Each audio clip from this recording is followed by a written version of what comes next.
My name is Corey Skipper Miller.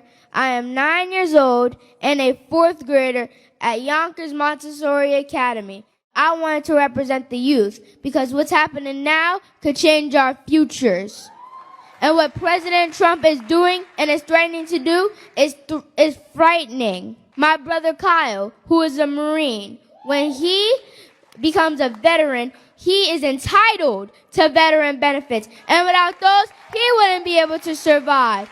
Cuts to Social Security, cuts to Medicaid. So I'm asking you, and especially you, Miss Tix, because we in New York, what can you do to help me? A lot of folks have the tendency to, pat you on the head and good job, now go back, a child in a child's place or some stuff like that.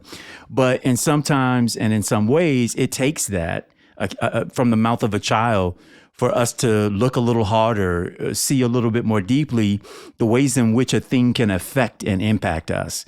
And that's really what I'm feeling about, things like giving the president unilateral ability to decide who is a charity and who isn't a charity, to go after Jamal Bryant if he wants and take that church's tax certificate, or any congregation around the country, any organization, declare it a terrorist threat.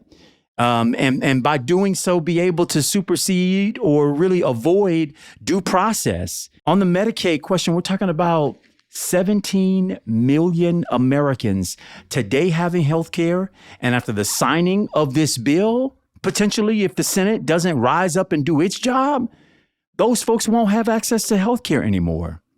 These are people who largely gained health care under the advances that we saw under Obamacare. And that was one of the largest lifts for children as it relates to their advancement away from the conditions of poverty that we had ever seen up to this point in the country since Franklin Delano Roosevelt and the great expansion of the social safety net. I should also say, by them erasing the food assistance program, which took the largest amount of children out of hunger and poverty in this country, they're going to begin to reverse that cycle, putting kids, not just back and more deeper into poverty, what it means to only have a meal when you are in school hours. And after that, good luck until Monday. Survive Friday evening, Saturday, all day Sunday, until you can get another full meal on Monday.